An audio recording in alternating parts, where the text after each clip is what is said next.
This episode is presented by Roman. Guys, let's talk real for a minute. You know how when you're wearing a great outfit, everything just looks right and your confidence is absolutely soaring? It feels like you can walk into a room knowing that you're on your A game, am I right? But hear me out. 52% of men struggle with ED of some form during their life. If this sounds like something you have faced, I really recommend dealing with it with the help of today's sponsor, Roman. So if you've been struggling with ED, don't ignore the issue. Instead, face it head on with Roman. Roman can give you that same feeling in the bedroom. Roman offers a discreet process from start to finish. Roman can connect you directly with a U.S. licensed healthcare professional for a free telehealth consultation from the privacy of your own home. The provider will find the treatment that is right for you and prescribe effective medication if it's needed. The whole process is honestly super simple. Prescription ED treatments are safe, they're effective, they're FDA approved and used by millions of men. Roman also offers free 2-day shipping and the whole process is so honestly simple. So if you think this is something that will help you, you can head on over to getroman.com/Craig to complete your free consultation and find out if this is the right treatment for you. Oh, and if you're prescribed, by using my link, you will get $15 off your first month of ED treatment, which benefits us both. So go to the link.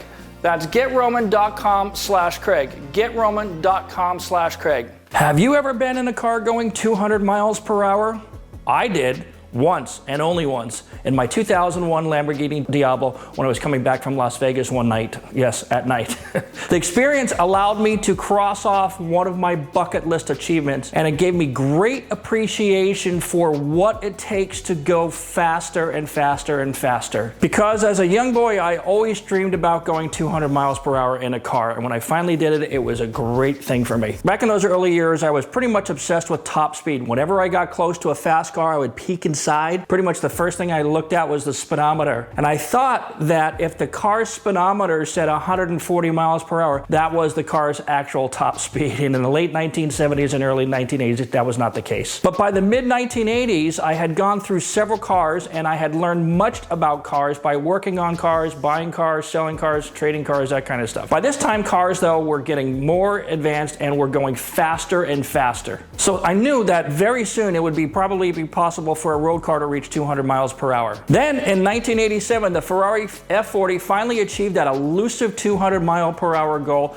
by going actually 204 miles per hour. But the next giant leap didn't happen until 2005 when the Bugatti Veyron officially hit 253 miles per hour, which was a big deal. In 2019, a Bugatti Chiron Super Sport finally did what was thought to be impossible for a road car by topping 300 miles per hour.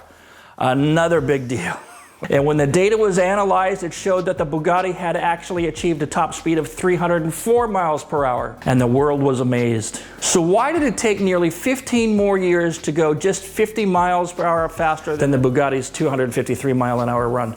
Turns out going fast isn't just about horsepower, because the necessary horsepower was easy enough to achieve with recent advances in turbocharging. And by 2015, it was fairly easy to get the necessary power to theoretically achieve a 300 mile per hour run. Turns out that if you do the math, going from 150 miles per hour to 180 miles per hour is complicated, and to double that speed, it's not just about doubling the horsepower, because the pursuit of speed requires other considerations. Bugatti's chief pilot, Andy Wallace, explains that it is certainly not linear. It's not just a small bump up. Stepping up from 150 miles per hour to, say, 180 miles per hour, well, it's only a 20% difference in speed, but when you consider the downforce, the lift, and the drag, then it's not so easy. It turns out that the force required to push a car through the air increases at the cube of velocity, so it's not a linear equation, right? A car that needs only 200 horsepower to overcome the aerodynamic drag at 150 miles per hour would need 1,600 horsepower to reach 300 miles per hour. And that's just talking about the horsepower. And it's 8 times as much, so you can see it's not linear. It's not just drag and horsepower, there are other issues to consider. Tires play an incredibly important role in all of this, something that we probably take for granted. Right? A blowout at those speeds could be fatal. And at 300 miles per hour, tires are rotating 68 times per second. 68 times per second. Crazy. Because of this, each tire must be able to withstand a total of 7 tons of tearing force. One of the things you need to do is you need to stop the tire from changing shape. Or since tires are made with multiple layers, that applies to every single layer that goes into the tire. And having done work for Goodyear and see how they build their tires, it was absolutely fascinating learning about how different layers do different things in the tire. When you need something as strong or stronger than steel, but you don't want the weight, what do engineers do? They usually choose carbon fiber, and that's what they did with these tires. Also, the fact that carbon fiber can be 10 times stronger than steel but 5 times lighter makes it the perfect solution for this problem. So that's what they did. They added a layer of carbon fiber over the tire's rubber carcass to help absorb shock and to withstand the strain of high speed. So how do you test tires like these? You can't put them on the 300-mile-per-hour car and see if they blow up. That's not the way it works. Michelin used the same equipment that they used to test airplane tires. Makes sense, right? All airplanes have tires, right? So this is the same equipment also that they use to test tires for NASA, like on the space shuttle. Tests show that the tires can handle up to 318 miles per hour. Can you imagine that? These tires have a speed rating of 318, right? With some of the basics now addressed, it was time to make sure that there was enough power to achieve their goals. And they knew they had their ace up the sleeve right there. Bugatti had already looked at other hypercar manufacturers such as Hennessy, which was building at that time the Venom F5. And that car was slated to use a twin-turbo 6.6-liter V8 and was said to make over 1,800 horsepower. So they certainly had that sorted out. The Hennessy engine, though, is a high-revving engine. It revs up to about 8,600 RPMs. That's pretty high for what we're talking about. And generally speaking, higher rev engines mean that they are faster at burning air and gas, but these types of engines tend to be kind of high-strung and they tend to wear out faster. And for a production car, probably not the nominal setup. Bugatti decided on another route. They went with an 8-liter W16 engine spinning at a mild 6,000 RPMs and blowing through 4 turbos. The thought being that the bigger engine wouldn't have to work as hard to go fast and it would probably last longer, which is ideal in a multi-million-dollar